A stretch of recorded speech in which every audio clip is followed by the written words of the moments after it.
काफी टाइम हो गया था टेकनेट के स्टोरी को बर्बाद किए और तुम सब भी कह रहे थे कि टेकनेट की स्टोरी को एक्सप्लेन करो, तो आज मैं तुम्हें टेकनेट की फुल स्टोरी को एक्सप्लेन करूंगा। अब मैं जानता हूँ गेम अभी तक रिलीज नहीं हुआ है, इसलिए ये एक प्रेडिक्शन स्टोरी होगी। कैरेक्टर्स, बायो, लीक, ट्रेलर्स और इस चैनल की काफी पॉसिबल स्टोरी चैप्टर के थ्रू मैं टेकनेट की स्टोरी को एक्सप्लेन करने वाला हूँ, वो भी एकदम लाइन वाइज, मतलब की चैप्टर वाइज। इसीलिए वीडियो भी काफी बड़ी है जिसमें 14 चैप्टर्स हैं, इसलिए इसका एक और पार्ट आएगा। तो चलो अब जल्दी से शुरू करते हैं। लाइक सब्सक्राइब कर दो एंड अब इसी के साथ लेट्स बिगिन। चैप्टर 1 में टेकनेट की स्टार्टिंग है, जिसमें हमें बताया जाता है कि जिन अपने दिमाग में काजुया के साथ फाइट में स्ट्रगल कर रहा है और ये सबसे बाहर निकलने में लार्स जिन की हेल्प करता है ताकि जिन पूरी तरह से रिकवर हो जाए, क्योंकि टेकन 7 में जिन काफी टाइम से कोमा में था, जिसके बाद वो एंड में फिजिकली ठीक तो हो जाता है बट वो मेंटली अभी भी अपने डेविल और काजुया से फाइट विजन से स्ट्रगल कर रहा है। फिर इसके बाद ली के बारे में बताया गया है, जो कि लीक्स में हमें पता है कि वो भी टेकनेट की मेन स्टोरी मोड में होने वाला है। सो ली को काफी हद तक टेकन 7 के ही जैसे अलीजा के साथ दिखाया गया है, जहाँ वो अपनी रोबोटिक कंपनी में अलीजा को अपग्रेड कर अलीजा वर्जन 2 बनाता है। फिर इसके बाद बताया है कि जिन, लार्स और अलीजा अपने अगले टारगेट के लिए निकल पड़ते हैं, बट वहीं ली रेबल फोर्स के साथ काजुया और जी कॉर्पोरेशन पर नजर रखने में लगा है। फिर इसके बाद चैप्टर 2 में काजुया को दिखाया जाता है, जिसमें काजुया जैकेट में अपग्रेड्स को देख रहा है, जो कि अभी भी पहला जैकेट का अपग्रेड है, जिसकी टेस्टिंग से काजुया काफी सेटिस्फाइड था। जिसके बाद काजुया जैकेट के थ्रू नीना विलियम्स को ट्रैक करता है और उससे फिर से पहले के ही गेम्स के जैसे जी कॉर्पोरेशन की आर्मी कमांडर का जॉब ऑफर करता है और ट्रेलर के अकॉर्डिंग हमें पता है कि नीना इस ऑफर को एक्सेप्ट करती है। और वहीं दूसरी ओर हमें जिन की टीम का ऑब्जेक्टिव बताया जाता है, जिसमें वो चाहते हैं कि जी कॉर्पोरेशन का सामना करने के लिए शाहीन और लरा जैसे फाइटर्स उनकी टीम में शामिल हो, क्योंकि ये कैरेक्टर्स वैसे भी मिशिमा ज़ैबासु, जी कॉर्पोरेशन या काजुया से हेट करते थे, इसलिए इनके हेटरेट की वजह से ये आसानी से जिन की टीम में शामिल हो जाते हैं। और इसी दौरान जिन का सामना एक बार फिर उसके पुराने राइवल होरैंग से होता है, जिसके बाद दोनों ही एक दूसरे को देख होरैंग अपना रीमैच जिन से करने के लिए फाइट के लिए रेडी हो जाता है। और वहीं जिन भी होरैंग से फाइट करने के लिए रेडी था, बट फाइट जैसे स्टार्ट होने वाली थी, बट तभी ली का कॉल आता है, जो सबको बताता है कि काजुया कुछ भयानक करने के लिए अपनी आर्मी के साथ न्यूयॉर्क जा रहा है। जिसके बाद जिन ये सुन जैसे ही वहां से सब जाने वाले होते हैं, बट तभी होरैंग भी जिन को अपनी टीम में शामिल करने के लिए बोलता है, क्योंकि वो इस बार जिन को खोना नहीं चाहता और उससे अपना रीमैच चाहता है। बट जिन कहता है उससे पहले तुम्हें काजुया को रोकने में हमारी हेल्प करनी होगी। जिसके बाद होरैंग भी जिन की टीम में शामिल हो जाता है।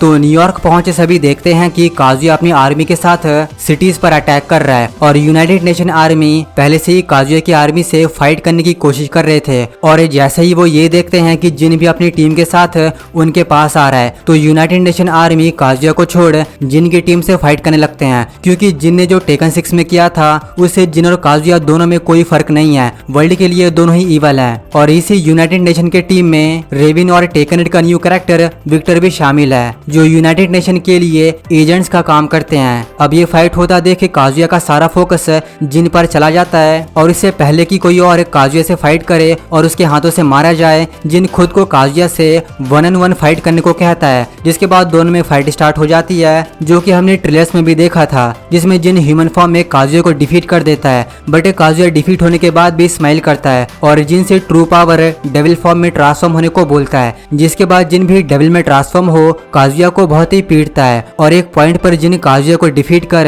सेम वैसे ही काजुया के सर को पकड़ लेता है, जैसे कि वो काजुया को एब्जॉर्ब करने वाला हो। बट इससे पहले कि जिन काजुया को एब्जॉर्ब करता या काजुया जिन से बच अपने डेविल फॉर्म में ट्रांसफॉर्म होता, दोनों को ही एक मिस्टीरियस अपीयरेंस का एहसास होने लगा जो उन्हें बुला रही थी। एंड इसी वजह से दोनों डिस्ट्रैक्ट हो जाते हैं, जिससे जिन काजुया को छोड़ देता है और काजुया मौके का सही फायदा उठा अपने डेविल में ट्रांसफॉर्म होता है। और जिन जो अभी भी डिस्ट्रैक्ट हो रखा था, इसलिए काजुया जिन को बहुत ही बुरी तरह से पीटता है, इतना ज्यादा कि जिन अपने ह्यूमन फॉर्म में ट्रांसफॉर्म हो जाता है। जिसके बाद काजुया जिन को डिफीट कर उसे ओशन में फेंक देता है, बट काजुया को अभी भी वो आवाज सुनाई दे रही थी, जिसे काजुया इग्नोर करता है, क्योंकि वो वैसे भी फाइट जीत चुका था और अब न्यूयॉर्क उसका है। इसके बाद चैप्टर 4 में हमें क्लाउडियो और शायू देखने को मिलते हैं जो जिन को ढूंढ रहे थे और इसमें क्लाउडियो शायू की हेल्प कर रहा था, क्योंकि जब टेकान 7 में हियाची ने क्लाउडियो का काम होते ही उसे बिट्रे कर दिया था तो इससे क्लाउडियो को जिन को मारने का माइंड पूरा बदल जाता है। इसीलिए वो किडनैप शायू से माफी मांगता है और जिन को ढूंढने में शायू की हेल्प करेगा प्रॉमिस करता है। एंड थैंकफुली न्यूयॉर्क में हुई फाइट से शायू और क्लाउडियो को ये पता चल जाता है कि जिन अभी भी जिंदा है और ठीक है और वो अभी लार्स की टीम रेबल आर्मी के साथ है। अब ये पता चलने के बाद शायू और क्लाउडियो जिन के पास निकल पड़ते हैं, बट रास्ते में उनकी मुलाकात जाफिना से होती है जो वहीं जा रही थी जहां जिन था, और क्लाउडियो और शायू को अपनी बॉडी में सील अज़ाज़ल के बारे में भी बताती है कि एक बार जब जिन और काजुया में फाइट हुई थी तो इससे अज़ाज़ल फिजिकल फॉर्म में आजाद हो गया था और अब फिर से वही हो रहा है। मेरी बॉडी में सील अज़ाज़ल की सोल काफी स्ट्रांग होती जा रही है क्योंकि जिन और काजुया न्यूयॉर्क में लड़े थे, एंड अगर ऐसा बार बार हुआ तो जाफिना सील अज़ाज़ल को ज्यादा टाइम तक रोक नहीं पाएगी और अगर अज़ाज़ल आजाद हो गया तो वो पूरी दुनिया को ही डिस्ट्रॉय कर देगा। अब ये सुनने के बाद क्लाउडियो भी एक एक्सॉर्सिस्ट था, इसलिए वो अपने स्पेल से जाफिना की बॉडी को और भी स्ट्रांग बना देता है ताकि अज़ाज़ल जल्दी फ्री ना हो, बट ये उसे रोकने के लिए काफी नहीं था। जिसके बाद जाफिना भी क्लाउडियो और शायू के साथ जिन के पीछे निकल पड़ती है ताकि वो जिन और काजुया को फाइट करने से रोक सके। अब न्यूयॉर्क में हुई फाइट के बाद लार्स की रेबल आर्मी में जो भी फाइटर्स थे उनमें से कईयों का मानना था कि जिन मर गया है, वो काजुया को डिफीट नहीं कर पाया। कोई बोल रहा है जिन भाग गया है और कोई बोल रहा है कि जिन ने हमें धोखा दिया। अब टीम में ये सब होता देख लार्स, ली और होरेंग शांति बनाए रखने की कोशिश कर रहे हैं और सबको समझा रहे हैं कि जिन अभी मरा नहीं है, वो हमारे लिए जरूर पीस लेके आएगा। और तभी वहाँ पर क्लाउडियो और शायू के साथ जाफिना पहुंच अज़ाज़ल के बारे में बताती है, जिससे काफी सारे मेंबर्स जिनके खिलाफ हो जाते हैं, ये सोच कि अगर वो लड़े तो अज़ाज़ल के हाथों से मारे जाएंगे और अगर वो नहीं लड़े तो काजुया पूरी दुनिया पर कब्जा कर लेगा।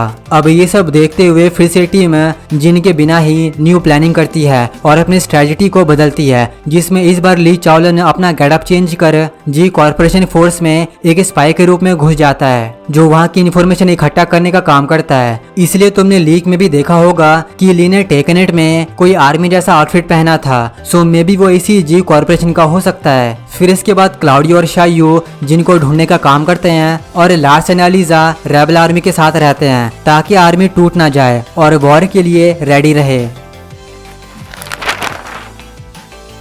सो इसके बाद चैप्टर 6 में जिन के पास वापस आते हैं, जिसमें जिन ओशन में बहते हुए किसी अननोन आइलैंड पर पहुंचता है, जहां पहुंच उसकी सेंसेस और भी ज्यादा बढ़ जाती है, जैसे कि ये वही आइलैंड था जहां उसे आना था और वो आवाज उसे बुला रही थी। जिन ये सब सोचते हुए देखता है कि कोई अननोन वुमन उसके सामने है। जिन अपना हाथ आगे बढ़ाता है बट तभी सब कुछ गायब, और जब जिन खड़ा होता है तो उसे याद आता है कि ये तो वैसा ही फॉरेस्ट है जहाँ वो अपने बचपन में अपनी मदर के साथ याकुशिमा में रहता था। जिसके बाद जिन फॉरेस्ट की ओर आगे बढ़ता है बट तभी कोई अननोन वुमन जिन पर अटैक कर देती है जिसका नाम था रीना।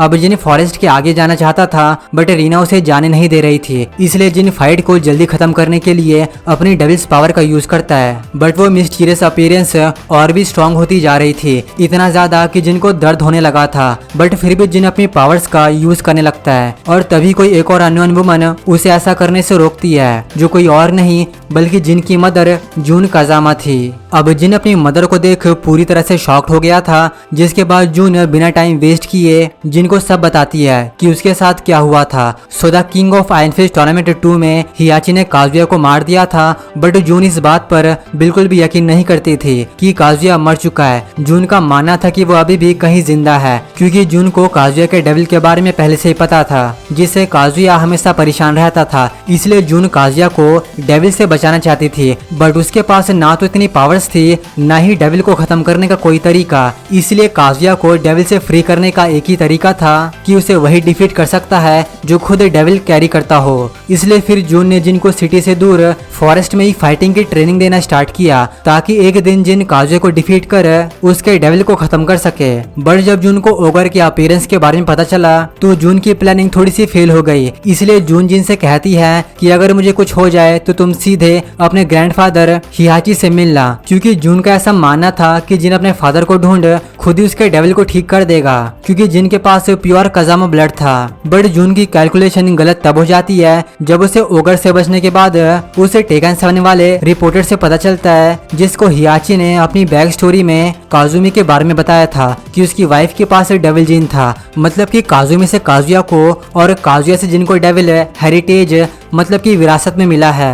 इसलिए जिन काजुया को ठीक नहीं करेगा, बल्कि वो दोनों एक दूसरे को एब्जॉर्ब करने की कोशिश करेंगे। और इसी बीच जून को रीना के बारे में भी पता चलता है, जो लार्ड्स के जैसे हियाची की एलिजिमेट डॉटर थे। सो जून रीना को सब कुछ बताते हुए उसे ट्रेनिंग देती है, ताकि रीना मिशिमा ज़ैबासु का एक्सपीरियंस मतलब कि जासूसी कर सके, इंफॉर्मेशन ला सके। और जून सबसे छुप कर इसलिए रह रही थी क्योंकि वो इतने टाइम से खुद को स्ट्रॉन्ग और डेविल को खत्म करने का तरीका ढूंढ रही थी। और जब जून को ऐसा लगा कि अब वो डेविल को खत्म करने के लिए रेडी है, तो उसने जिन और काजुया को अपनी अपीयरेंस का एहसास दिलाया ताकि वो इस आइलैंड पर आए। अब ये सब सुनने के बाद जिन कि डेविल को खत्म किया जा सकता है और मिशिमा ब्लडलाइन को बचाया जा सकता है, तो जिन इससे काफी खुश था। बट जिन जून से इस बात पे काफी गुस्सा भी था कि वो इतने टाइम तक जिंदा होने के बाद भी छुपी रही। जब जब उसे अपनी मदर की जरूरत थी तब जून नहीं थी। बट एंड में जिन इस बात से इमोशनल हो कि उसकी मदर जिंदा है, जिन अपनी मदर के साथ रहने और उससे सीखने का फैसला करता है।